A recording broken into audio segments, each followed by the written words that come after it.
Sagar Somshekhar. Mr. Sagar has completed his MTech in Signal Processing and Communication from IIT Kanpur in the year 2015. He has a total 12 years of experience in wireless communication, signal processing, radio frequency and antenna domain. He is currently working as a senior architect at Nokia. He has won several awards during his work tenures at Nokia, Samsung and Redisys. On behalf of EC Department, New Horizon College of Engineering, I welcome you, sir, for today's session.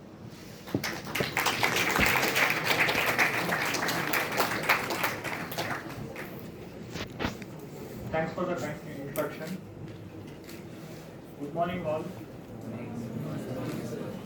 So today session, first I want to get some feedback from you in the beginning related to the expectations. Okay, then I will proceed with the presentation. I want to keep this presentation very simplistic way so that you get a very good benefit out of it. Okay.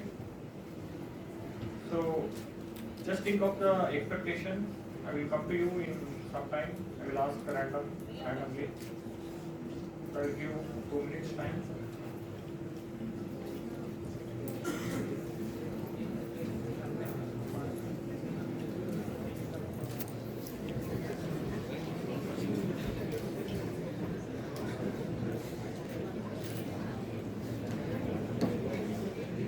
So have you thought about it?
So I got few expectations, but it was on a little higher side.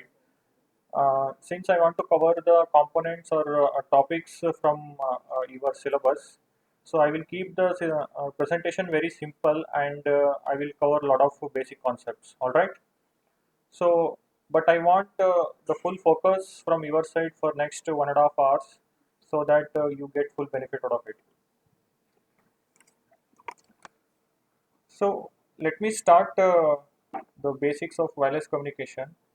So what was there before wireless communication? It was all wired communication, right? So you would be having a telephone at your home and the cables were running to your home. Now you have your mobile phone and nothing is connected to it. Everything is wireless. So when it is wireless, how does our signal travel, or how does our signal path look like?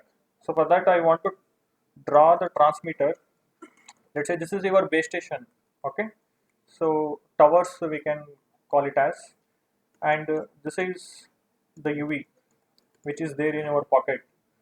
Now the moment signal travels from base station to the UV, what happens in between? The signal would hit some obstacle.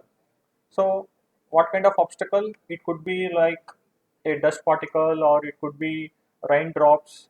When this dust particle is having a size which is comparable to the size of the wavelength, okay, so the signal which we would be transmitting over here will have certain carrier frequency, right? So carrier frequency will be FC. So if you go back and check your mobile phones frequency, how do you see that?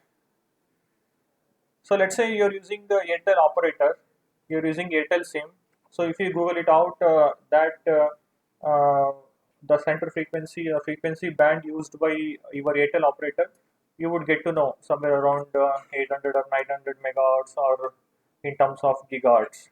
Okay, so that particular frequency will have certain wavelength, right? This wavelength, even let's say 1 gigahertz, if we calculate the wavelength, how do you calculate the wavelength? Wavelength is equal to C by F. So it would come approximately in terms of centimeters, okay? Some value it will come. So if your dust particle is having the size comparable to this wavelength, then you would see that the signal scatters, okay, in multiple directions. So from now onwards, the signal would travel in this direction. Let's say one of the signal component is traveling in this direction, and it would meet another particle and it would scatter. Finally, in one direction, you will reach, the signal will reach the UV. Okay. So over the air, now you understood how the signal is traveling and how it is getting scattered everywhere, and what is the reason for that. This is one of the reasons. So now there could be some reflectors, right? So let's say this is the reflector. So the signal might have traveled and hit the reflector and it is reaching back here. So this is another way. And there could be something like a sharp edge. Signal might have traveled, hit the sharp edge, and it got diffracted and it reached the receiver. So basically, compared to your wired communication, in wireless communication, what is happening? At the receiver, you will receive the signal from various directions. Okay, this is called multipath. So multipath propagation is one of the important concepts to be considered in case of wireless communications. All right. So till this point, it is clear. So now the thing is, when the signal transmitted, let's say the signal transmitted with power P. Okay. So but it hit the obstacle and the signal scattered in a multiple direction. Now what happens to the power? Power also distributes, right? So let's say for now it distributed in equally, like P by 3, P by 3, P by 3. So further here it became like P by 6, like that. So by the time it received the it reaches the receiver, so the power would have decreased. So what is this phenomena? This is a path loss, right? You might be learning about. So you might be wondering why there is a attenuation in the signal, or power reduction in the signal when it travels over the air, because signal is getting scattered. So because of which the power is also getting reduced. Even if it happens with the reflector also, reflector will reflect the signal. If it is of power P, it could be power P dash, which is less than P. But what happened to the remaining power? Maybe it is not a perfect reflector, so some power would have got absorbed by this one. Okay, so path loss is there, and we have multiple propagation, multiple components. So next I want to go for very important concept. So listen this very carefully. This is the very beginning and basic concept of wireless communication. From this only, all our further technologies has been introduced, like OFDM and things like that. So that is called as fading phenomena. Okay, fading, the name itself says something is getting faded away, right? That is signal. So signal means, we can usually in our wireless communication or signal processing, we term it as either power, or we mention it in terms of SNR. So signal is getting degraded away means the power is getting reduced, or your SNR is getting reduced. Okay. So but how these things are happening? This one we understood via path loss. Okay. So now another concept which I want to mention is, let's say this is the transmitter and this is the receiver. For simplicity, I will take only two directions. Okay. So this is one direction and this is the another direction. So in terms of amplitude or power we saw it is getting reduced. So what I would say, so let's say this is we transmitted with power 1, but we are going to receive with a naught, which is less than 1. Okay, and this one will be a different path loss, right, since it has traveled a different direction. So how about a1? A1 will be actually smaller than a naught, right, because it has traveled a longer distance. It would have met a lot of scatterers in between, so the power loss would be more. So this is the relation which we can draw. Of course, all these things are less than 1. Now another thing, another major impact is happening to the signal. So what is it?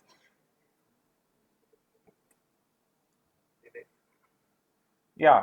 So delay is one of the important factor. So this has traveled less time, and I will say T1, and the other component has traveled more time, right? Let's say I will say T2. So in this case, T2 will be greater than T1, right? So there is one more factor which is getting impacted. So someone,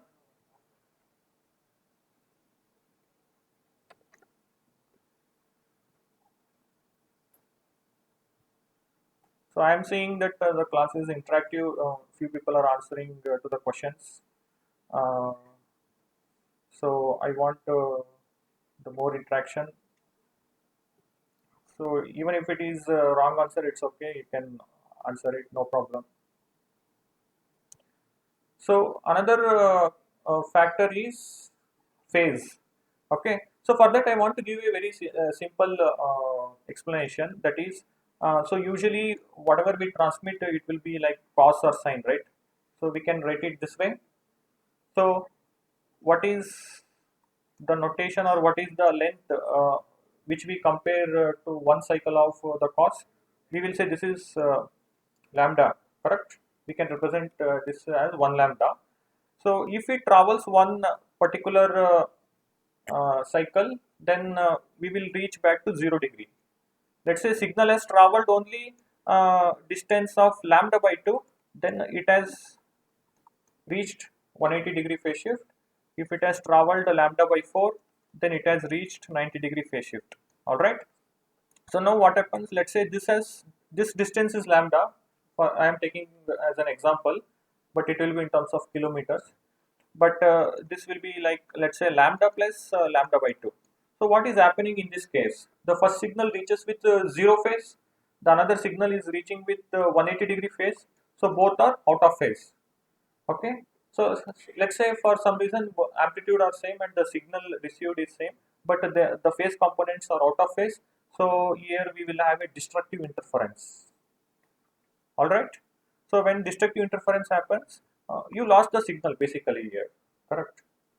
Which means there is no power or no SNR here. So the signal is completely faded away. But what happens if this also traveled, let's say 2 lambda, not just this, but 2 lambda, then this also will receive at 0 degree phase shift. So both are in phase. So both will get added up, and your SNR is boosted up, or you have received very good SNR, correct? So in between, there is a possibility for the phase to reach some value between 0 and 180-degree also, right? So with this, what is happening? If you see at the receiver, I want to plot this particular diagram, which is time versus your SNR, or you can say power. Okay. So whenever there is a constructive interference, you might see a very good SNR. Whenever there is a destructive interference, you might see a low SNR. So this, over a period of time, depending upon the channel conditions or your scatterers or your obstacles, so you will see that your SNR is varying over a period of time at the receiver. Okay, this phenomena is actually called as feeding phenomena in wireless communication. So the main disadvantage or challenge, I would say, challenge is to have a very good SNR. We should not allow the signal to go out of phase at the receiver. All right. So these concepts are clear. Fading is clear. Yeah, you can ask questions in between as well if things are not clear. Because if these things are not clear, then you will not understand the further concepts. Okay. So I have prepared this presentation, or I have prepared the flow in such a way that we can link one concept to other concept easily. Okay. If you miss the initial concept, so later on it will become difficult for you to understand.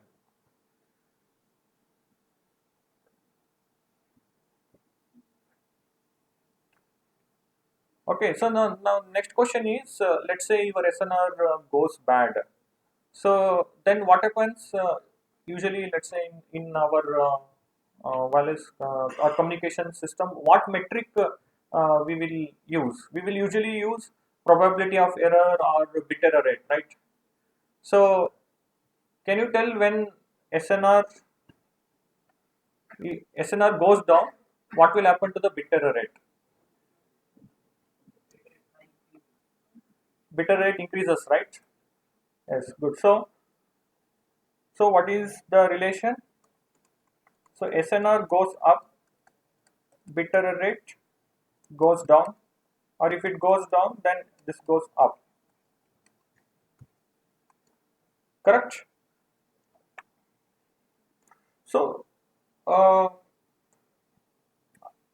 I will be just telling in terms of numbers to make the things clear to you guys. So what I want to mention is, first we will take we will need to have a comparison, right? So in case of wide channel, what kind of channel we will have? We will have just AWGN, which is additive wide Gaussian noise, right? So this channel. Now here, let's say I will keep some expectation. The expectation is I want the bit error rate to be less than 10 to the power of minus 6. So then in order to achieve this, what is the SNR? Okay. So there are equations. Using those equations, we can actually uh, derive these expressions. But right now I will not go through it. But it will become too much of mathematical and things like that.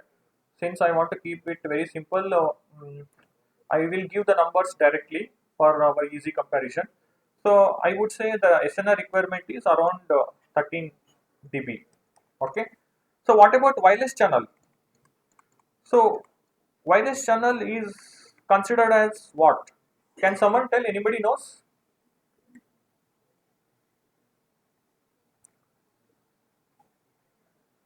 So anybody knows about what is wireless channel modeled as? So here the channel is modeled as what? No, in terms of distribution, it is modeled as Gaussian. So what is modeled in case of wireless channel? So it is modeled as. Have you heard about the Rayleigh distribution? So wireless channel is called as the Rayleigh distribution. Okay, so I want to give some simple approach to that. See, uh, we spoke about the channel. Let's say I will say channel coefficient h in one particular direction. Let's say a naught. Okay. So what was changing? Amplitude. So amplitude will come into picture.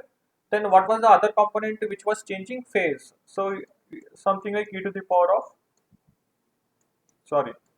Okay. I will write it like this. So if you see this, this is basically what? This is basically a complex quantity, right? So complex, we can write it as x plus jy. Since it is a complex quantity, uh, but whatever we actually take in a wireless, we take from the very base, right, which is Gaussian. So here also we will take both x and y as Gaussian, and we assume certain properties.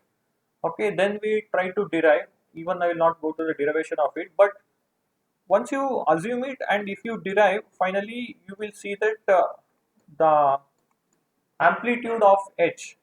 Okay, amplitude of H is modeled as Rayleigh distribution. Okay, so now for this channel we want to see what is the bit error rate that we need to achieve. Let's say we want to achieve same bit error rate as that of AWGN channel, but what is the SNR requirement? Can you guess what could be the SNR requirement? Like we know, right, in wireless channel um, there is a fading. Okay, signal is actually getting faded away, so you need to actually pump with more power. So usually in this case it would actually you can derive it as around 33 dB. Okay, so if you clearly see from this point to this point, around 20 dB extra power you need to pump in, so that you meet the same performance. All right. So what is the problem with this? Is there a problem? We can pump how much ever power we want, right? Yeah, power is increasing. So what is the problem with that? Sorry?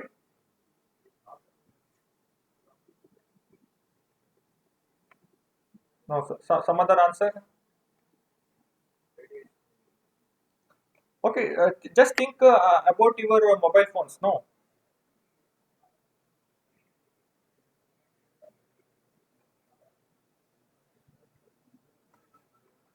So think about your mobile phones.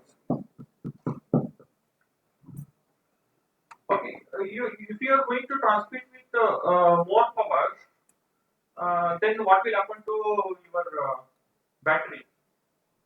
It will drain faster. So if a battery goes away in just 1 hour, you will be happy. So what do you need to do? You need to bring a mechanism where you need to meet the same performance with, right?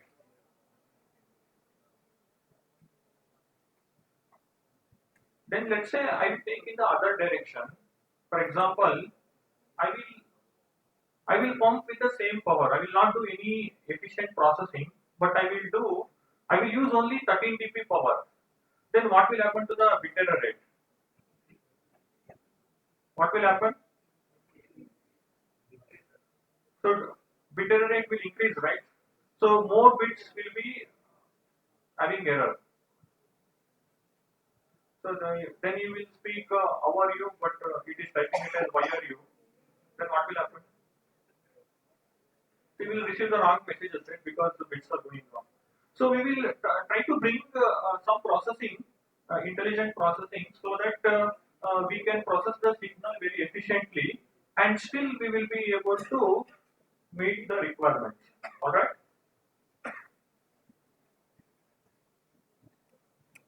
So for that, what is the topic? So which is your fifth chapter? You remember the your fifth chapter in the universe syllabus?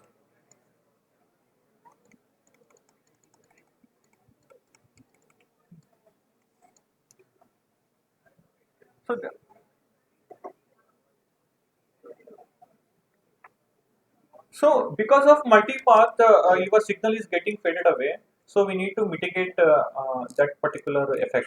Okay. So we will enter into multipath concept. So for that, what I will do, I will take a simple transmitter and receiver. Now in the receiver, what I will do, I will place two antennas. Okay, till now I was talking only one antenna, but now I will place two antenna. Now the signal will travel from ear to ear. Of course, this will itself will have multipath. Okay, but another signal will travel from ear to ear. So basically, it's like you will have two links. Okay, so in terms of just box, if I want to write, earlier we had only one link. So if this link goes away, you don't have any signal. But let's say you have two links. Even if one link goes, you still be able to recover the signal in the other link. Correct? So this could be one of the ways to actually reduce the bit error rate. At least in terms of probability, we can bring down the bit error rate. Correct? So this is better. Okay, so what have we done here? We have increased the number of receive antenna. I will say NR as the receive antenna. We have increased this. So with this, there is a particular calculation. So in order to achieve bit error rate less than 10 to the power of 6, what is the SNR requirement? So the calculation came to be around 23 dB. What was the earlier value? So from 13 we went to 33, which was more. 33 was with single antenna. So with two antenna, it came down to 23. So reduction, the power is getting reduced, right? So then actually there is one more calculation. If you go for NR is equal to 4, it is coming down to around 18 dB. So we are getting closer to 13 dB. Correct? So uh, one of the concept we have seen here with respect to multipath fading. Now I will move to the very important concept uh, that is called as diversity. Okay, diversity is one of the ways to actually mitigate the multipath propagation effect. So what is diversity? So diversity in very simple way, if I want to tell, it is like you are having the multiple copies of the same signal. So same signal, let's say you transmitted X, and um, I have received with two receive antennas. Then this is H1, H2. So what is Y1? So it will be H1X plus noise, let's say N1. So Y2 is equal to H2X plus noise N2. If you see the same copy of the signal you have received on two antennas, of course these two copies would have gone through a different channel characteristics. Okay, so this is nothing but diversity. You are clear about the definition of diversity?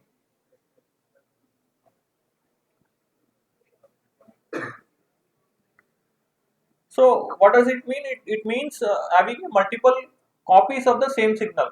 Let's say for example, you write your project. Okay, so final year project. So you will write it in hard copy. But if you lose it, it's gone. Let's say someone has taken or it has got burnt or something, it's gone. But if you keep the copy of it online, then you have the copy of the same thing, right? So even if you lose one, there is a chance that you can recover your information from the online. Correct? So now let us see with this diversity concept how we can process the signal at the receiver end.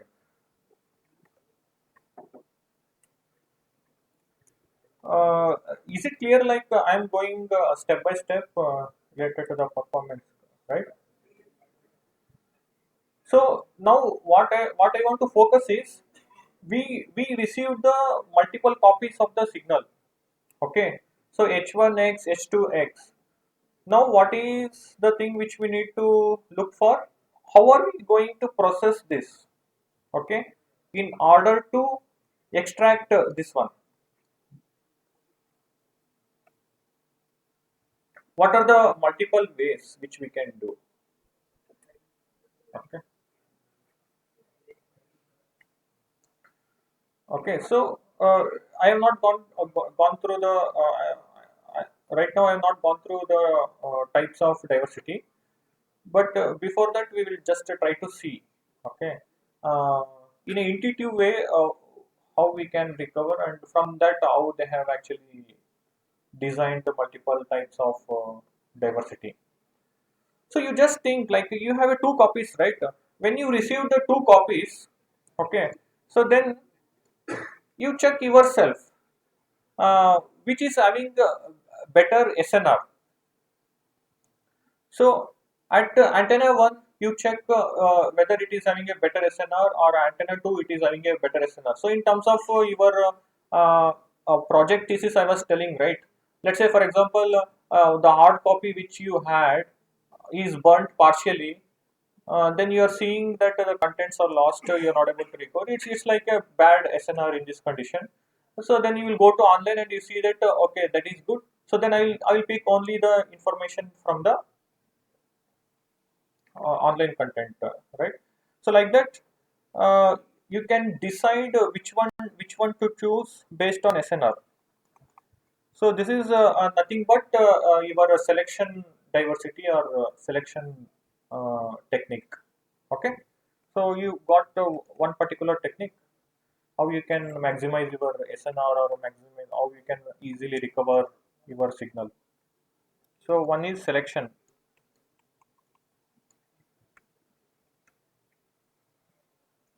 So what could be the other ways?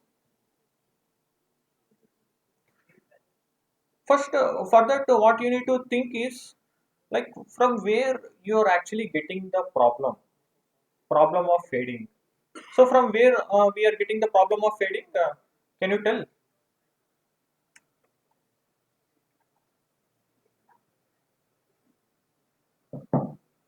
Yeah, I was telling about fading, right? So what was the main reason for fading?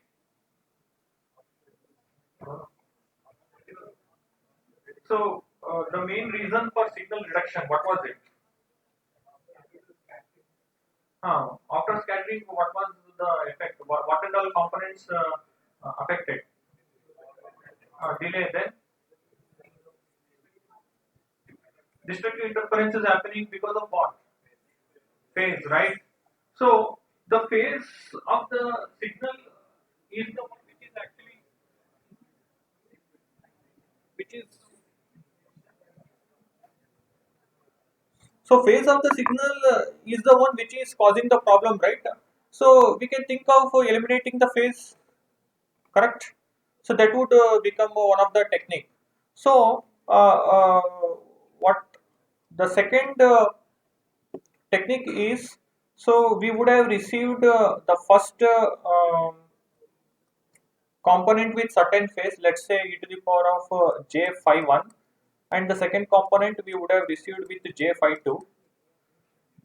So you estimate the year one assumption is there that we already know the channel H at the receiver side. Okay, so this I will come in some moment to explain about channel estimation and all. For now, let us assume that we already have this information H. So from that we know what is the phase of that particular channel, right? So you nullify it. So if it is e to the power of minus j, how do you nullify? You have to multiply it with e to the power of j phi 1, so that only amplitude component will be there and phase component is removed, so that you are going to combine y1 and y2. Okay, y1 and y2, how you are going to combine? Constructively, right? There is a constructive signals are combined constructively, and you will see a very good SNR or very good power. So this and basically when you are going to actually compensate with the power, right? So you're all the time across all the components you're going to use the same gain, which is actually one in this case. So this technique is called as equal gain combining. So which is EGC. Uh, so this concept is clear.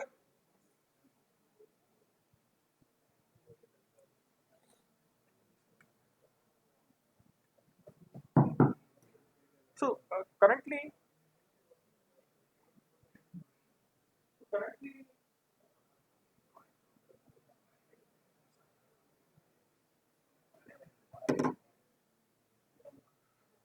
so how much portion has been completed in wireless communication? So there are five chapters, right? So how many chapter has been completed? Four is completed. So which is fourth one? OFDM. Okay, so these concepts are in the fifth chapter, but actually to easily link for OFDM, these are required much earlier. So I'm explaining these things. So some of the concepts I think related to the multipath propagation, scatter, I think that would have been covered in some second or third chapter, right? Okay, so I want to talk about one more important topic, which is called as MRC. Okay, this is maximum ratio combining. So why this is very much important? Because this is the optimal one when compared to both the techniques which we have spoken about, and this is the one which is used widely even in your mobile phones or in your towers. Okay. Uh, so what does maximum ratio combining? What are we targeting here? At the receivers, uh, we had Y1 and Y2. We wanted some combining technique so that we are going to maximize the signal, right? Which means in our case, which is SNR. So how can we write the equation for this? Or as the name itself suggests, what are we going to maximize? So here is say maximum ratio. Ratio is the SNR, signal to noise ratio is the one which we are going to maximize. Combining means at the receiver, whatever signal components we have got it, we need to combine in an efficient way. So uh, I thought actually this is very much important. I thought mathematically I will show you how uh, we get a better SNR over here, but I will skip for now. Maybe I will give you some link where you can go through, or videos where you can go through those concepts. But on a high level, I will speak over here. Okay. So y1 is equal to h1x plus n1, correct? So then y2 is equal to h2x. These are the two links which we had. So what I am telling is you need to combine. So y1 you need to combine with certain weight plus y2 you need to combine with some other weight. So in terms of vector form, if I want to write, I can write it like this. Okay, so W1 will be actually W1 W2. So Y1 bar will be, so Y bar will be Y1 Y2. Okay, here the approach which we are going to do is, this is a linearly we are trying to combine with certain weights. In case of earlier technique, we have used this weights having a gain 1, but we varied the phase, or we try to nullify the phase. But here in case of MRC, we will take care of both, which means that we will also ensure that it is combined with the right amount of gain, as well as it is nullifying the phase. That's why this is very much optimal. Actually, if we actually derive it, then we would get this W1 as H1 conjugate and W2 as H2 conjugate. So let's say we have Y1 is equal to H1 x plus N1. Then at the receiver, what are we going to do? Only this is received, right? So we'll multiply H1 conjugate with Y1. So then you substitute for Y1. Then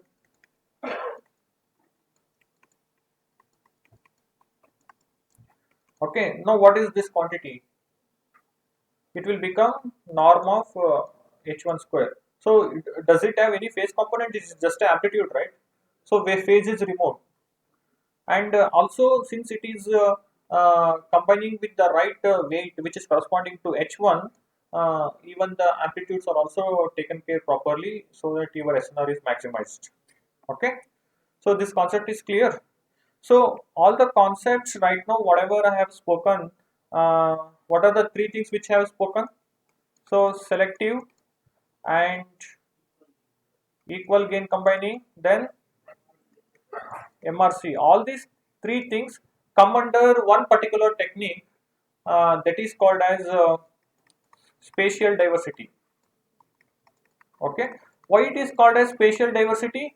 It is very pretty much clear from here, right? So we had the multiple copies of the same signal because of different antennas, and that different antennas are separated in space. So this is called as the spatial diversity. So what are the other techniques we have? Let's take the time diversity. Okay, for that again I want to talk about a very basic concept. So this concept is also very much required to understand the communication system or wireless concepts. So that is with respect to the bandwidth and symbol duration TS. What is the relation between these two? So this is the relation. So what does this mean? Let's say I will take a bandwidth as 10 megahertz. So what is TS?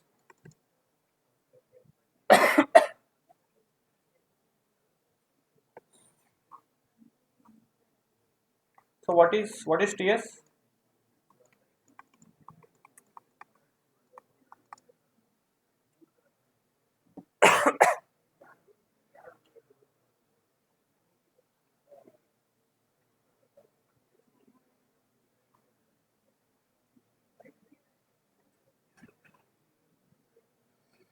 So when symbol duration is zero point 0.1 microsecond, like what does that mean?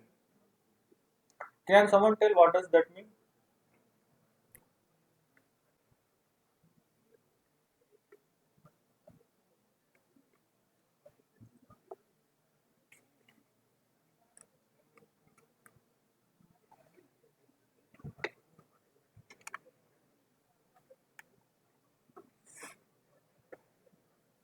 So can we say that it means that one symbol which is coming out of your mobile phones, uh, that will come out in, or that will transmitted for a duration of zero point 0.1 microsecond. So this is clear. So everyone clear about that?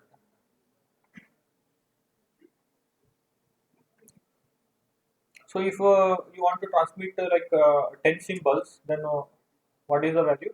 We will take 1 microsecond. Okay. So zero point 0.1 microsecond, you are going to transmit one symbol. Let's say one symbol constitute of only one bit for now. Let's say BPSK. Then 1 microsecond, how much? 10 bits, right? So what about 1 second?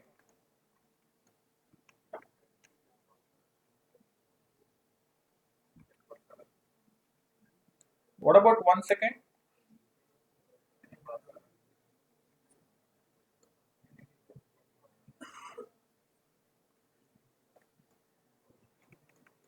It is power of 6 bits or 7 bits. So 10 to the power of 7 bits. So we can calculate this, right? So what does it say? So this says number of bits. Let's say this is for now 10 to the power of 6, which we call it as mega, right? So 1 mega bits has been transmitted per second. So you would be hearing this very frequently, right? That 1 Mbps or 2 Mbps speed like that.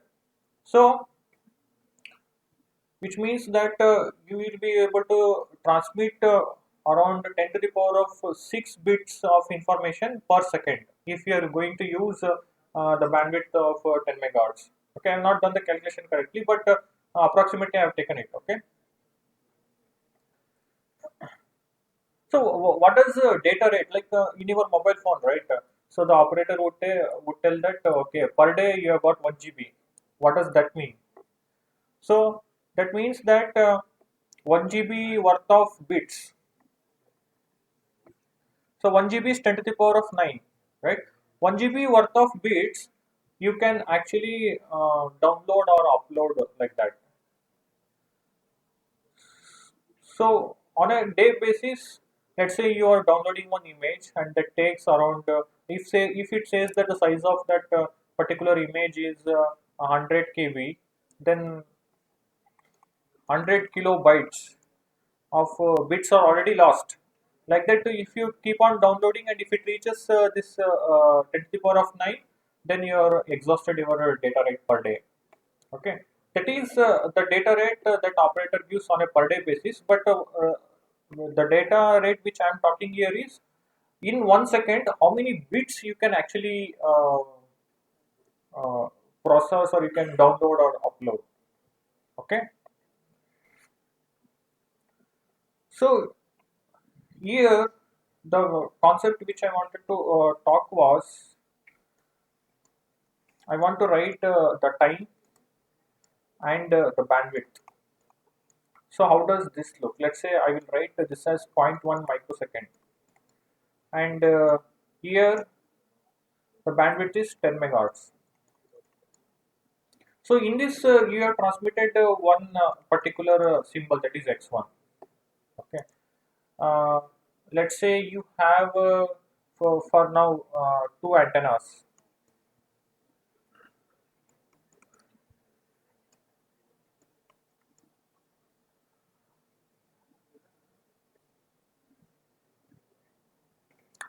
So earlier what did we see? In both the antennas we can receive or we can transmit the same symbol x1. So spatially we were seeing the same copy of the signal x1, so we saw the spatial diversity. So time diversity means across the time we should see the same copy of the signal, so which means that in the next instant, which is zero point 0.2 microsecond as well, if we are going to transmit the same x1, then we can say this is as a time diversity. Okay, so diversity is having multiple copies of the same signal, but you're going to have that multiple copies at a different instant of time. So that is called time diversity. Across antennas, if you see, that is the spatial diversity, then you can relate easily with respect to the frequency diversity also, right? So frequency diversity will be like on a different frequencies you are going to transmit the same signal. Okay. So this diversity concept is clear. The different techniques, like why we call as uh, how we are going to have a multiple copies of the same signal with respect to time, frequency, and with respect to antennas. Is this clear?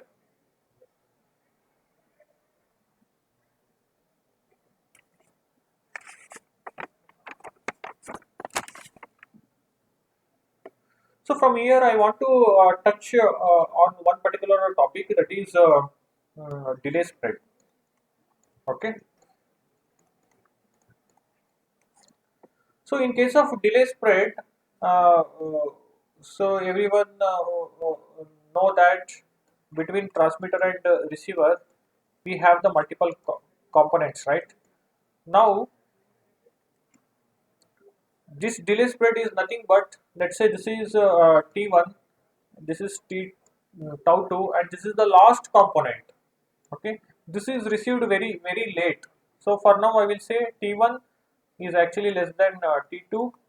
So we can say towel is the last component. So you are able to visualize this, right? That the signal actually is getting spread with respect to time. So what I mean to say is, let's say at the receiver, okay. So this tau one, as let's say received at this particular point, okay. This is the signal. Hmm. Now at tau 2, you will see that the same signal is received with certain delay, which is tau 2. So it is coming as something like this.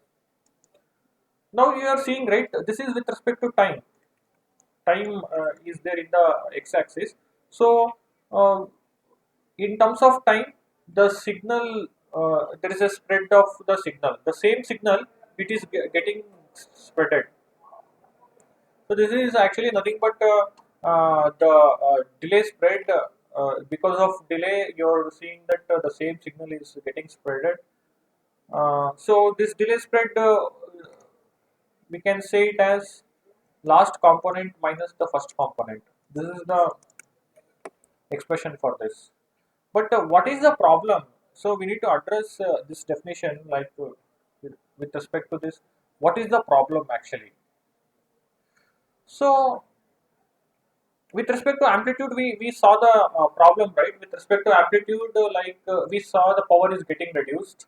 Okay, that is like a SNR also getting reduced. Uh, with respect to phase, we saw how the SNR is going down because of destructive interference. Now we need to see with respect to delay, how actually the signal is getting affected at the receiver. Okay, so now what happens here? Let's say the delay is too much. So there is one component. This travels multiple, and let's say this is receiving very late. Okay, I have not written the direction correctly, but let's say it undergoes multiple reflections, scattering, and diffractions and things like that, and it receives very late, and it received late such a way, uh, uh, uh, such late that your symbol duration is actually this much, correct? The first component has already received in this duration ts, but the last component is coming late. Let's say it is coming at this point. At this point, let's say I will say late. Now what is the problem with this? Can someone, what is the problem with this? Yeah, can someone tell what is the problem with this?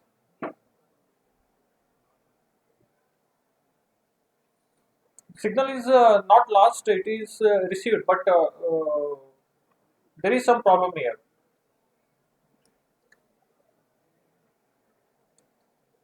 So the problem is,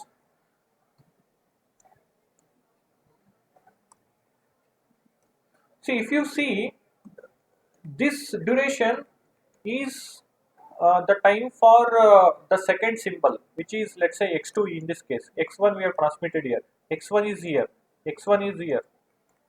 Okay, now for the first path, when the second symbol is received, at the same time even this first symbol is also received, correct? If you can see the overlap here. So majority of the duration of x2 is also overlapped with the majority of the x1. So both the symbols are interfering each other.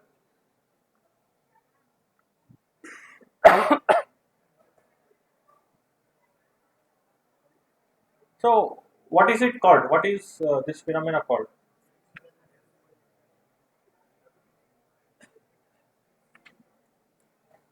So between symbols, like inter symbols, so it's getting interference. So inter symbol interference. So there is a ISI. So why this ISI is coming? Because of multipath components.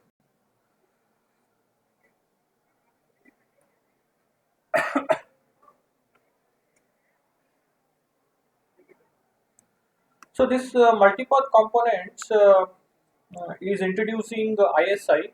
So such a channel, if this kind of channel is observed, this is called as what kind of channel?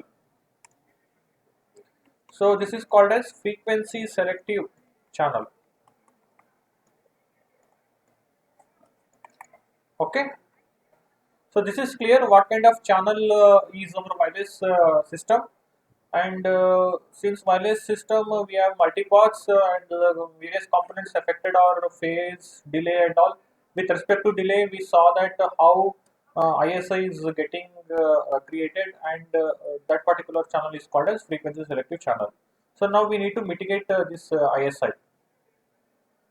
So what are the various techniques which we can use to mitigate this ISI? So that is what we should be looking at. Okay.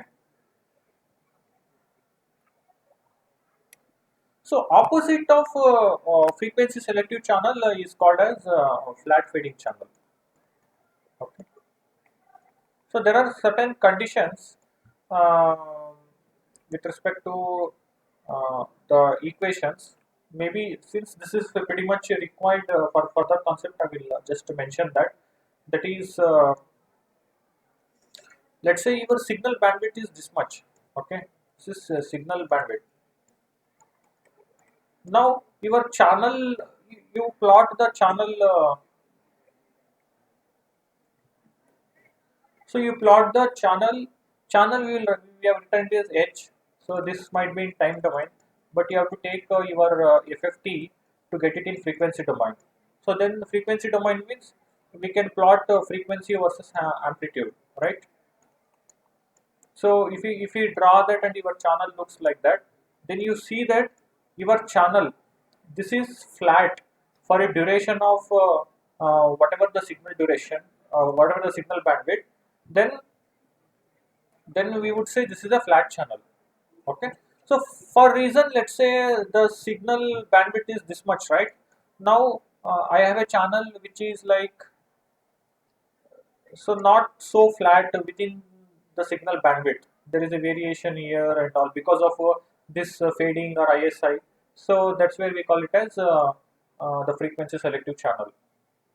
Okay. So any doubts here? Are these concepts clear? So we have entered into channel characteristics. We are talking about the effect of timing delay, and we are talking about the ISI. Then what is the frequency selective channel, flat fading channel?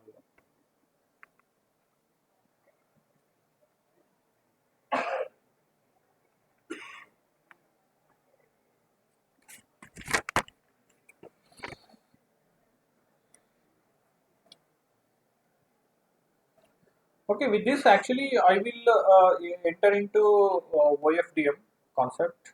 Okay. Uh, so why we wanted the OFDM, or what are the benefits we will try to see to write it more clearly, because we spoke about this TS and the bandwidth relation, right? Okay. So we know that the signal bandwidth is somewhere this much. Now let's say channel bandwidth we are writing. Let's say channel is having this kind of spectrum, which means that if you see at this particular point at some frequency, let's say f0, your channel characteristic is bad, so that will introduce ISI. Uh, so if you use the complete bandwidth, then what you will see that this signal when it travels through this channel H, okay, this is H, this is the signal. When the signal travels through this H, then you will see that your signal is distorted. Okay, so you will not be in a position to recover this signal. That distortion we have explained in terms of the ISI. So what can we do? Can we divide this particular band into smaller subbands? Because if you divide it into smaller subbands, then we can see the flatness here, right? Let's say here I will divide. It is better. The flat is better, but here I will skip. I will not use. But let's say I will divide here. Wherever we have flat, we will divide and ensure that we use those subbands. So is this clear? So what did we understand from here? Like what I mean to say is using the entire bandwidth or entire bandwidth at once.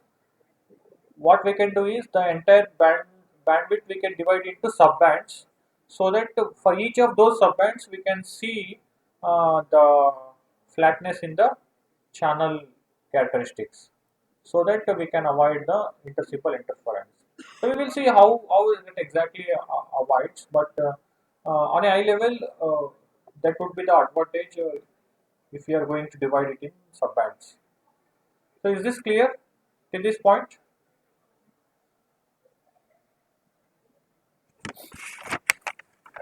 So this calls for what? See, earlier I was mentioning that we need to have we need to transmit all these things in one particular carrier or in one shot. So that was our legacy system, right? Which is a single carrier system. Now I have mentioned that we need to go for subbands, and each of these subbands we need to transmit. So which means we need multiple carriers. So this calls for the concept which is a single carrier and multiple carrier. Okay. So we had let's say X. So X is picked up from the constellation, right? This is a complex quantity. So this we are going to transmit over the air. So how you are going to transmit? You will use some kind of carrier, right? So let's say X is there. So then you will use the carrier. Then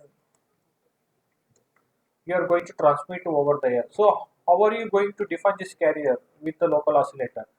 So usually our representation is e to the power of minus j omega ct, which is like 2 pi fct. Your fc is your carrier frequency.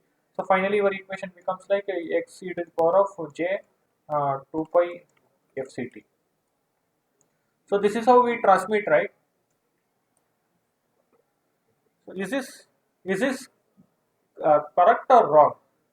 Or you might have seen in analog communication that okay, the signal which you are going to transmit is a cos omega ct, right?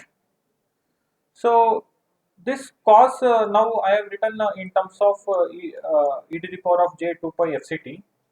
Uh, um, so here this is a complex quantity, but over the year when we are going to transmit, we take only the real component of this and we are going to transmit it. That's why if you expand this and if you get only the real component, then you will get a cos omega ct. So x will constitute as the amplitude and phase of that particular bit or a particular symbol.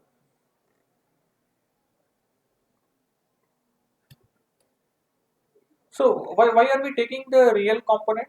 Because over there we can transmit only the real signals, right? And moreover, that real part itself is just sufficient to actually recover the signal, or that itself will have the sufficient information which we wanted to transmit. So for that, let us see this one. If we do, it will be cos omega ct plus j sine omega ct. Okay. So if you take the real component, it will become just as x cos omega ct, right? This is the real component. So our information is x. So that is anyway embedded here, right? So that's why in our local oscillator we actually use cos omega ct and we multiply the symbol and then we are going to transmit, and this is acting as our carrier. This is the one which is actually carrying our information. So this is the single carrier system. This is a legacy system. So, but now what do we need? So we need a multi-carrier system, correct, for OFDM. So some more basic things which I want to mention with respect to OFDM.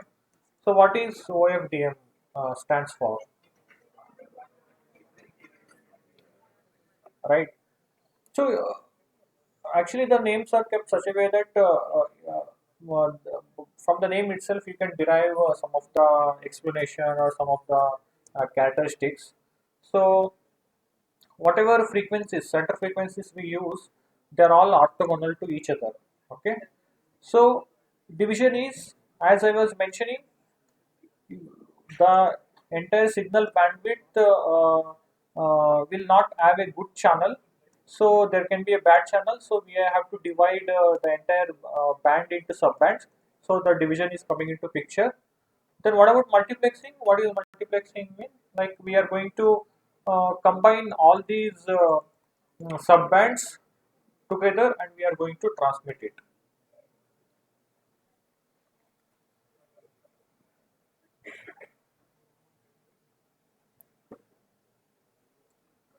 So let us see here.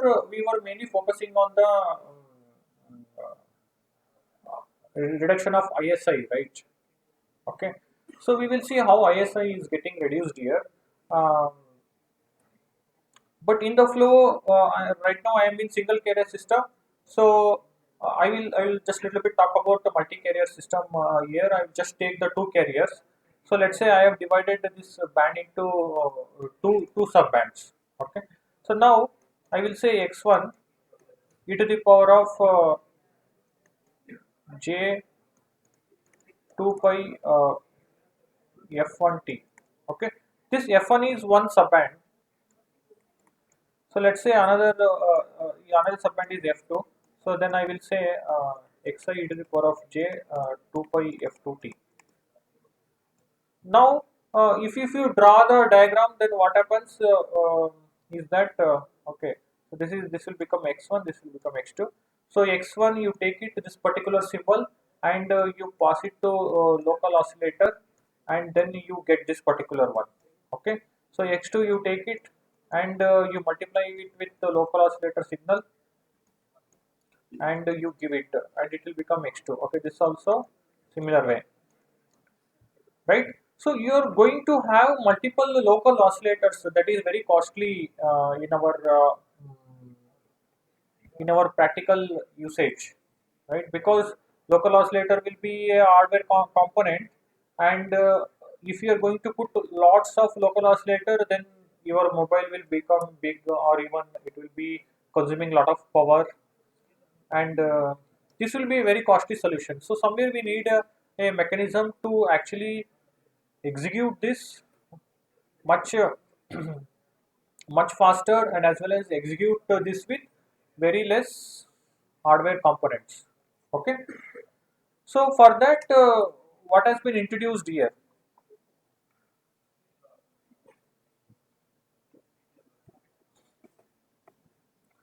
So with respect to OFDM, so we saw, let's say one particular signal Si of t will be xi e to the power of j 2 pi I.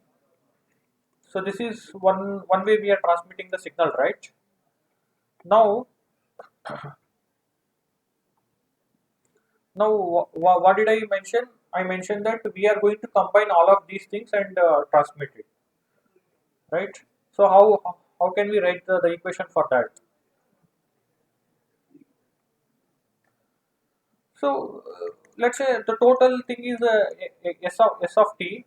So summation, I will say I running from 1 to n.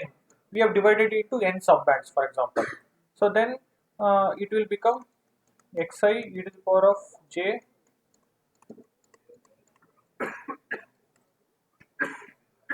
Okay. So what does this equation look like?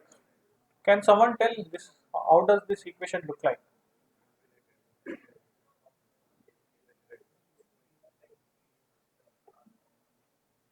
So this looks like a so in the time domain, right? So this looks like a Fourier series equation, or your DFT equation, correct? But DFT will be in discrete domain. This is in the time domain. So we wanted some optimal processing to happen in the baseband. So from here, uh, we decided that okay, if we want to do it in a digital domain, we need to do the sampling. So if you are doing sampling, what are the notations that we need to change? One is your time domain t will become n. Actually, it is represented NTS. Okay, so but we will only mention year as n. But wherever t is there, we have to substitute NTS. Then what about F0? What happens to F0? F0 is like the smaller subband we have taken, right? And that was taken from the bigger signal bandwidth B. When we divide this into number of subbands, we get this F0. So this is the one. So relation between bandwidth and the symbol duration is Ts. Okay, so this basically becomes n by b. So we need to just substitute. If we substitute here, then what happens?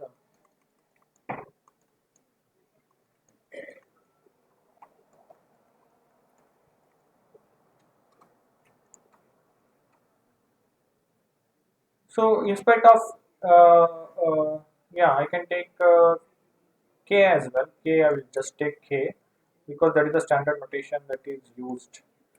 K by N. So this is the equation of DFT. Okay.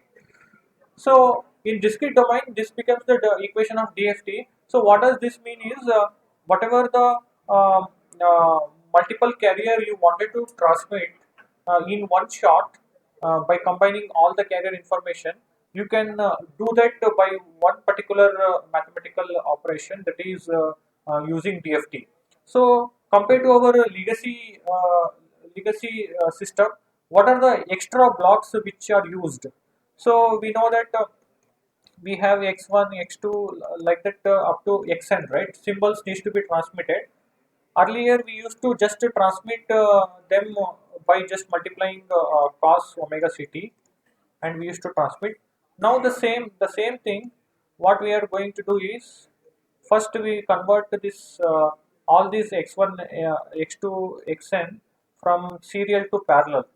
Okay, so this will become x1, this will become xn, and then we are going to give this block to uh, IDFT, or if it is if the value of n is 2 to the power of n, so then we can give it to IFFT. So then we will get all the we will get all the components. So in the time domain, okay. So this will be actually transmitted over the air. Got it. And similarly at the receiver, what we will have? So we will have the reverse operation of this. Um, yeah, before transmitting to air, you need to actually convert back this parallel to serial, and you are going to transmit over the channel. And then here again you will have the serial to parallel converter, and then you will have the reverse operation, which is FFT, right? And then after this, back to serial, and you will do your further processing, which is demodulation or things like that. Okay, this is clear, like why we are going to get I mean how we have got the OFDM block diagram. So why there are extra processing blocks when compared to our legacy communication system. So for OFDM, what we have spoken is I will just want to summarize to give the flow properly. So I started with the delay spread, which is the characteristics of the channel. So in the delay spread, we were mainly talking about the effects of the delay. So here we mentioned that because of delay, there will be intersymbol interference in symbol x1 and x2 at this point. So this problem was leading to a channel condition where at a certain point you will have a dip in the channel. Okay, so this dip in the channel, to eliminate that, we I was mentioning that we need to actually divide that entire bandwidth into subbands to escape out of this fading or ISI problem. So if we want to divide this, which means that we are basically moving from single carrier to multi carrier. Okay, so that's where I was mentioning in single carrier how the transmission is going to happen. So then I mentioned in case of OFDM, we have to have a multiple carrier. So this is how the equation looks. But if you go for such kind of model, then you need to have a lot of local oscillators or hardware in your mobile, and it will be costly. So this was replaced with a mathematical DFT expression. So this made our transmitter and receiver much simpler compared to the earlier one, and that's how we got the extra processing block as DFT block or IFFT block in your OFDM system, OFDM communication system. So I have reached till this point. Is it clear? So in the beginning, I started with the ISI. Right now, we will see how ISI will go with the diagram. So ISI was mainly happening when one component received very late. Let's say we received at this point. So here there was x1, x2. This is on one path, tau 1. Let's say this one x1, x2. This is on the other path. And we saw ISI was happening basically because uh, at this point, whenever we received x2, x1 is also received, and both are interfering to each other. So I have taken the symbol duration as zero point 0.1 microsecond. Okay, so that this was 0.1 microsecond. This at this point it was 0.2 microsecond. Usually in practical system, like it was experimented, and we saw that the delay could go up to how much? Somewhere around 2 microsecond. So if delay goes up to 2 microsecond, what does it mean? Like there is a chance that the x1 whatever you have transmitted, it would receive at a certain point where um, you know even at 2 microsecond also you will receive the x1. So what does this mean? It means that around from from between the starting point of zero point 0.1 microsecond and 2 microsecond, we can accommodate how many symbols we can accommodate? Can someone tell?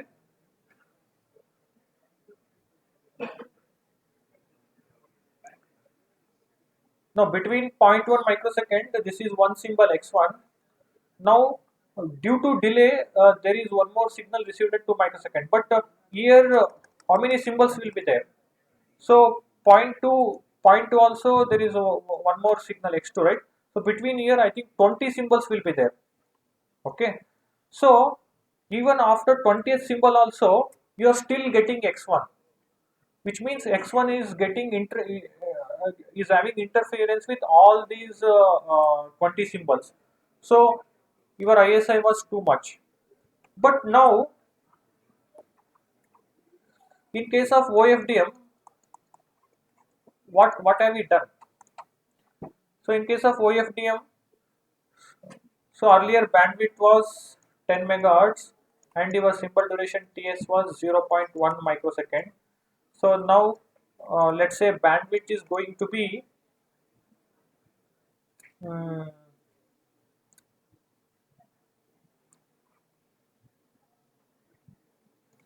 so we have reduced the bandwidth, right? Can someone tell how much we can reduce? Let's say 10 kilo. Okay. So if you are reducing the new, I will say subband 10 kilohertz means, so we are talking about F0 which was B by N. So your B was earlier 100 megahertz. Now your subband this F0 is just a smaller one which is 10K. So what was the value? So 1000, right? 1K. So you are going to have 1000 subbands from this 100 megahertz. So each of these subbands is now having a bandwidth of 10 kilohertz. Now what does this mean? This means that your symbol duration is coming to 0.1 milliseconds. Correct? So symbol duration is 0.1 milliseconds, or in terms of you want to write in terms of microseconds. So what can we write? 100 microsecond. Okay. Now earlier the symbol duration was just the zero point 0.1 microsecond. Now the same symbol, since we have actually divided in terms of bandwidth, the same symbol duration is 100 microsecond. So this is x1. Now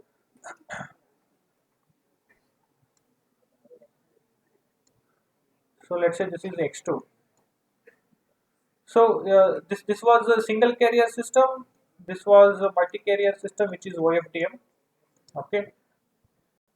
So Here OFDM just even x1 is transmitting for a duration of 100 microseconds. So how is it actually reducing the ISI?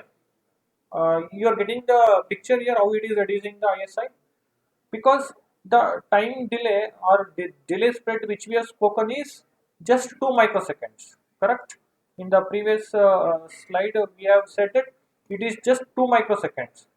So whatever x1 we actually transmit with the delay, with the longest path, you will receive 2 microseconds delay at the maximum.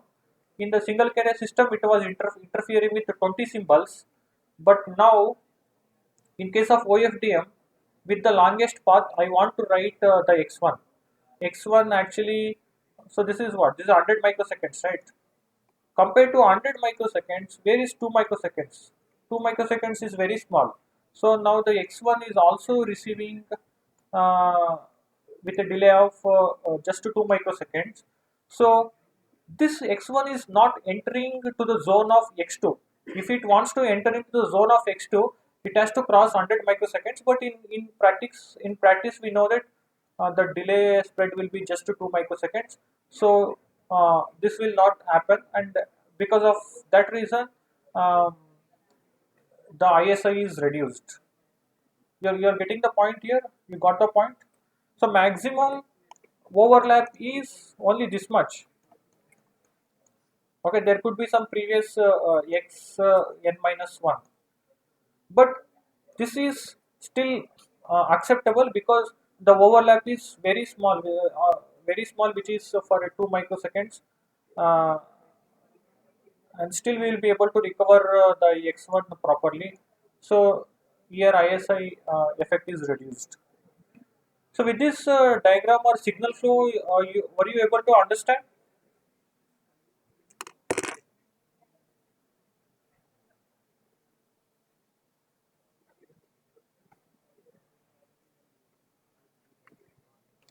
So is it clear the OFDM concept?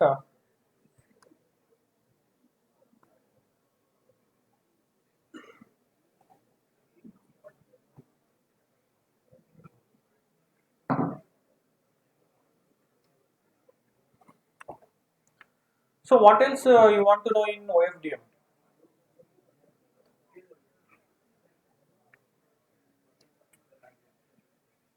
I will not go through the mathematical expression, that will take a lot of time. Uh, but with respect to OFDM, we spoke about frequency selective channel, and because of frequency selective channel, we wanted to divide the entire bandwidth into subbands. So that that calls for single carrier to multi carrier system upgradation. Then with the subbands, signal flow, we also saw how the ISI is getting reduced, how the two symbols are not overlapping to a greater extent. Yeah, one more thing which I want to talk is especially uh, the FDM and OFDM concept. See, there is always a confusion like this, what is the difference between OFDM and FDM? Okay, so the name says this is just a frequency division multiplexing. So when you take the entire bandwidth of the signal, okay, you take the entire bandwidth where you want to transmit your signal. Now what you are going to do is this could be the problem is that this could be a wider bandwidth. So this wider bandwidth, what is the problem with the wider bandwidth? Can someone tell what is the problem with the wider bandwidth?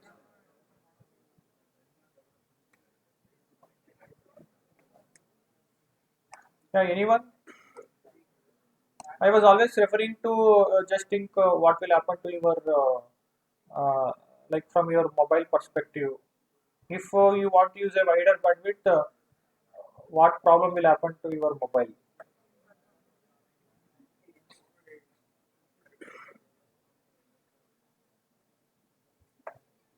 or what kind of components are required. So wider bandwidth means like your filter design or many other components has to be stable for such a larger duration of bandwidth, and your design becomes very complex, and as well as your RF components are not so stable for a longer bandwidth, right? That is the main problem in the practical system.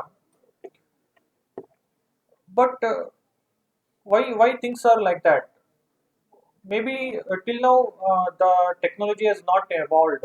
There is a huge scope right now in the academia or industry where they want to develop the particular component which will work for a wider bandwidth.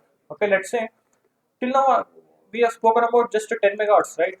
I will say wider bandwidth means, for example, I will say 30 megahertz. So it is three times. Okay, but whatever filters we have or whatever components we have, they work very stably in 10 megahertz. So they don't want to, they will not be having any stable components. So if they have 30 megahertz, they want to divide this entire bandwidth into three parts. Okay, so something like this, let's say. But when they divide and they are going to transmit this with different frequencies, center frequencies, when we need to consider the filters, there is a filter response also, right? Filter response, filters are not exactly, in practice they are not exactly like this. So in practice, the filters will have some roll off, then a flat area, then again there will be a roll off. So considering that roll off and all, you will lose. You're basically in this area you cannot transmit anything. Only thing is you are going to transmit here, here, and here. So you have to keep these things as a guard band to compensate the effects of the filter roll off. So in case of FDM, we are actually multiplexing the frequencies, but the main disadvantage over here is that you are losing a certain bandwidth. You are not able to utilize your bandwidth completely or very efficiently. Because of that reason,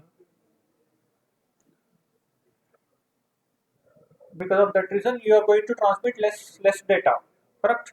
Now, in case of OFDM, so orthogonal frequency division multiplication here, the concept is that the multiple frequencies are having a overlap, and since they are orthogonal, uh, they are we can overlap them. So it is something like this. So we have uh, let's say we have, let's say, a carrier like this, and we have one more carrier which can be overlapped like this. Okay. So one more carrier which can be. So whenever there is a maximum signal component in one carrier, let's say F1, then all the other carriers are meeting at 0 point here, which means this component F1 when multiplied with the other component, all other components Fi, which is not equal to 1, then uh, these two will result in 0, which explains the orthogonality between the carriers. Okay. So by this way, what are we saving here? So we are not going to waste any band for the guard, right? So there is no guard band here.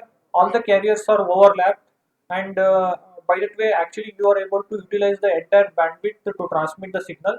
So compared to this, we can utilize, since we are utilizing the bandwidth well. Here, our data rate is higher. Okay. So this is OFDM is the one which is currently used in 4G, and that is how all your mobile phones are working.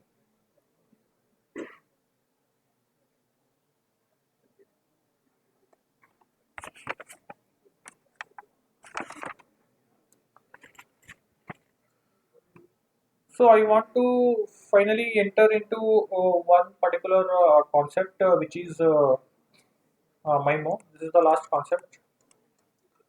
So this says multiple input, multiple output. So but earlier we already have got one particular concept related to transmitter and receiver and increasing the number of receive antennas, right? So in this case we had considered only one antenna from the transmitter and we had two antennas at the receiver. What kind of system is this? Can we say this is a single input multiple output system? Correct?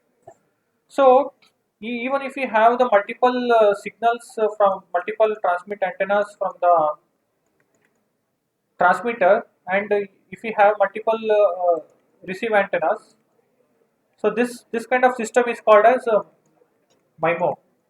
We have multiple inputs and as well as we have multiple output. Okay. So apart from the direct components, components, we also have the cross components here. Okay. So here we will have y1, here we will have y2.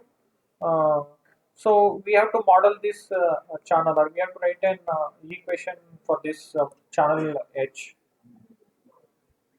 So since we have the cross component also, how can we write this particular H?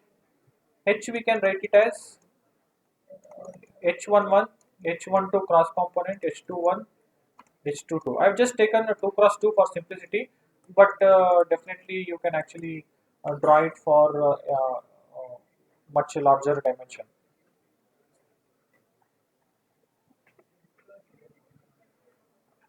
So I actually want to know what are the advantages of MIMO.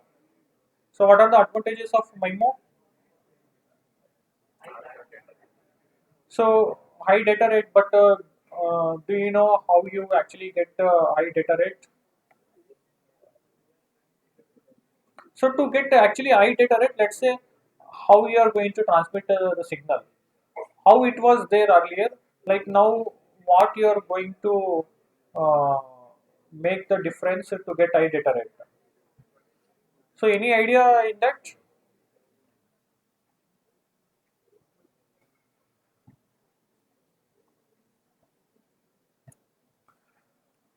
Okay, so before coming to that, so I want to just write the model, okay, in terms of direct the channel, sorry, in a matrix form. So the MIMO we can write it like this, okay. So this is let's say 2 cross 1, this will be 2 cross 2, this is 2 cross 1 and this will be 2 cross 1, okay. So this is 2 cross 1, so I want to write this as x1 x2, okay, this is 2 cross 1. So this basically is actually hx. Now when you write like this, basically finally we need to actually get this information, right? X bar is the one which we have transmitted from the transmitter, but it has gone through the channel effects H. Uh, so we need to basically eliminate this channel effects H in order to get the X bar. Earlier, what was the technique which we have seen for this? How are we eliminating the channel effects? One technique we have seen, actually we have seen multiple techniques, but the one optimal technique we have seen, what is that?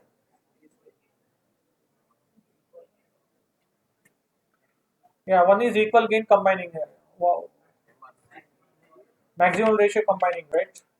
So with MRC also we actually eliminated the channel effects, but there are like that there are many techniques. So one simple technique which I want to mention over here is, let's say this channel H is invertible. Then if we know the H, then we do the inverse operation and multiply it with your received signal Y bar. Then what happens? You get H bar H.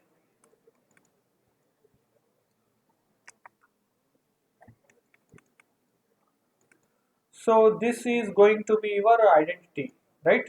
Then actually you got X bar plus some noise. So you are able to recover this. Of course, there is a noise, and there are certain ways to eliminate this noise. but you got a clarity like if we know the channel by doing some kind of techniques, we can actually recover back the X bar in case of MIMO system. Okay, so there are many techniques. I just want to mention the technique. Right now, whatever we have done is called zero forcing. Okay, or you can say least squares method. So there are MMSC technique as well. So under certain conditions like IRSN or things like that, so this will actually reduce to MRC. So there is an equation. I'm not writing the equation, but for MMSC receiver, if you actually um, write the equation and you take the condition as SNR tends to infinity, then actually you will get back your MRC receiver. Okay.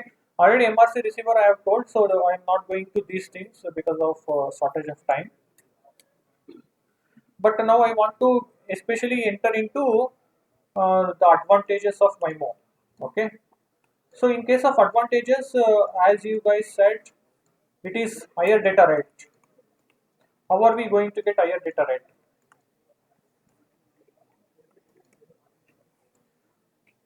So data rate, what is the unit? Can someone tell data rate unit? Tell once again. So it is bits per second, correct? Now, if you want to increase this data rate, basically you need to increase the bits which you are going to transmit per second. Let's say now you have only one antenna and one receive antenna. So here, let's say you're transmitting one bit. Then what is happening is that this we can say just 1 bits per second. So now you take multiple antennas, MIMO. So from this you can transmit 1 bit, and from here you can transmit 1 bit. But these two are different. Let's say this is just x1. So earlier you are transmitting x1, but here you are transmitting x2.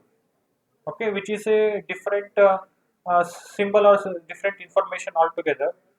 So in the same duration, right? So in the same duration, but with a different antenna, you are able to transmit 2 bits.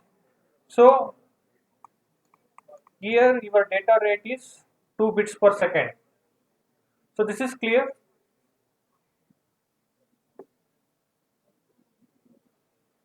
Because here the unit is per second. Let's say in 1 second you are transmitting x1 bits here. But here, because we have two antennas, in the same duration of 1 second, you are able to transmit 2 bits. So your data rate is increasing, right? So this actually technically in communication, wireless communication, we call it as spatial. In spatial domain, we are actually multiplexing the signal. So spatial multiplexing.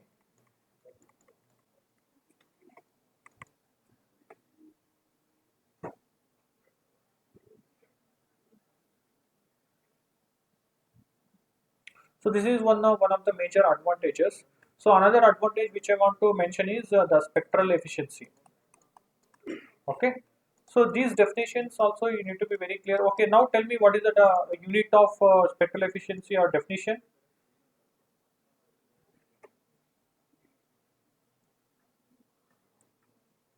Anyone?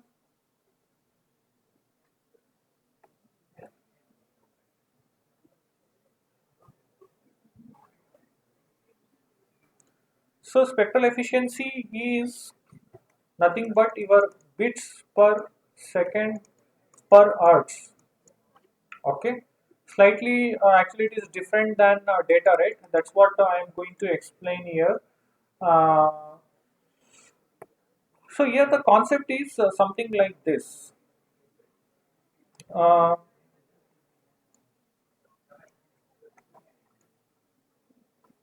So, okay, let us take just one antenna, and with one antenna, you are actually transmitting x1. X1 we set it as symbol, right? So, in this symbol, we mentioned okay, one symbol corresponds to let's say just 1 bit. When does it happen? One symbol is equal to 1 bit. which modulations came? BPSK, right? So in case of BPSK, it is one bit. So let's say this x1 is transmitted for a duration of just 1 second, and let's say for 1 hertz, for a bandwidth of 1 hertz. Then we can say the spectral efficiency is, what is the spectral efficiency as per this definition?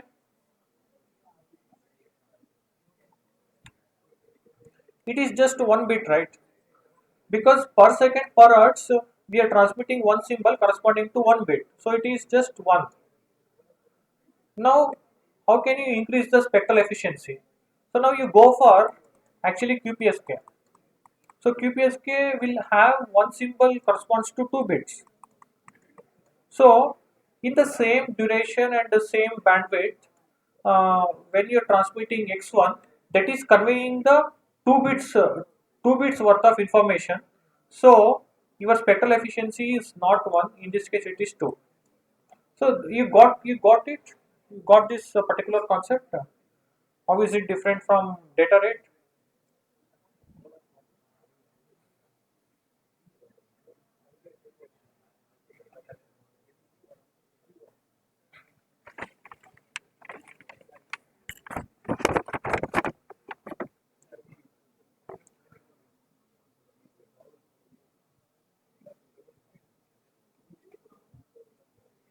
So to give some picture, see, what I will say is, because the example which I have taken is not giving the difference properly, but let's say bandwidth is equal to 100 megahertz.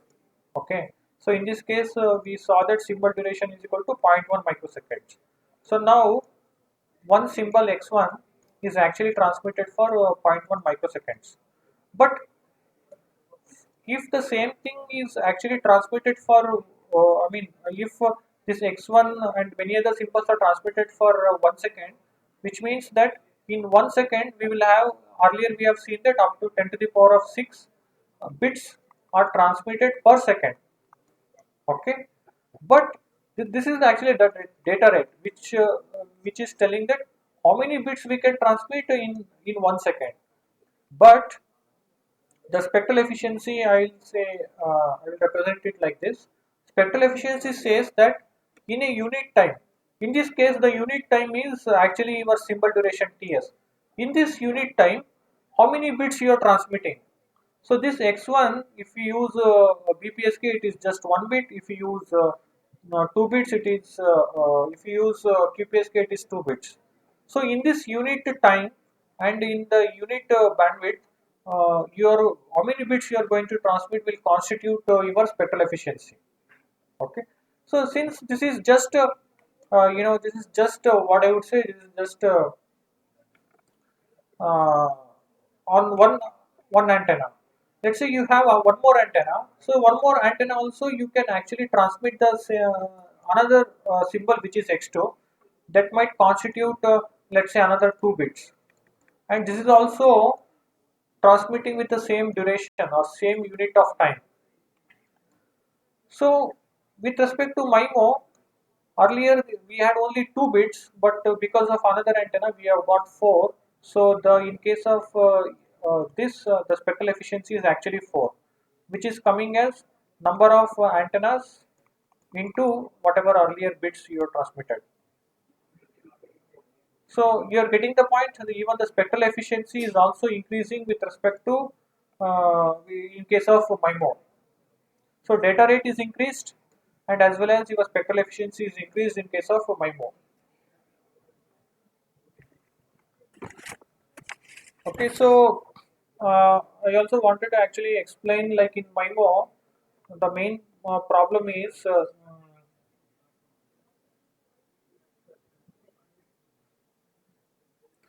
see, in this case, right, if there is only the path from the one antenna, then your y1 would have been h1x, let's say, plus n1. But now there is a cross term also, right? So y1 is equal to your h1x plus, I will say, x cross term into, let's say this is x1, this is x2, then plus n1. So you're able to see the difference between this to this. If we have only one signal to recover, we would have recovered it very easily. But here there is a signal coming from the other symbol. You are seeing there is a chance that these two symbols are going to interfere each other. So in MIMO, there is a challenge that if we are going to use a multiple antenna, then uh, between then between the symbols there is an interference because of the signals coming from the multiple antennas. So we need to eliminate this also. I have given one example which is like you do the inverse of the channel, which is H inverse. If you do H inverse, it will become identity, and you will see that there are no cross terms. Okay, I will not go through that much, but on a high level, I have explained. I'll give you the reference where you can watch it if you want to uh, know more about it or more derivations and things like that. Okay, uh, so there are some more concepts, but those are all on little bit higher level, so I'll not touch upon that. Um, so any doubts you have related to wireless communication, like you're going through your subject, right? So in the subject you have some complex concepts and you want to know it in a simplistic way. So you can contact me separately as well. I will clear your doubts, and I will try to also give the very basic concepts which are needed to understand that complex concept. Okay, and any particular derivation also not clearly understood, that can also be looked into. Then related to placements, I don't know how does it work here, but let's say in terms of information related to company, what they are working on, and which technology they are working on. So I can get the information. So if you want information on some companies, and with respect to IS studies as well, if you have some doubts, you can contact me. So for now, I will wind up here. Uh, Thank you all for your patience listening. Uh,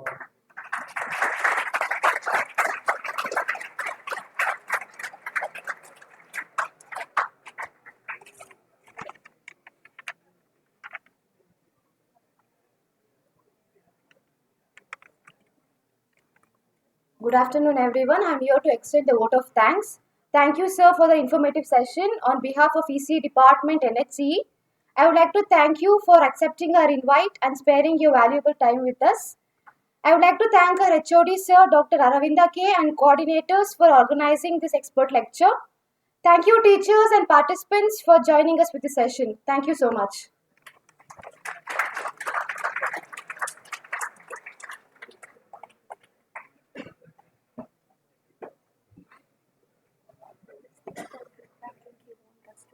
yeah, relating you can share. So what I have done is like I have prepared some quiz. It's a multiple choice questions, and I also want the feedback from you guys. So let us have it for some 5-10 minutes. It's okay. It's pretty much easy, very basic questions only. You guys have already answered them, so you can finish it in just 5 minutes. I believe.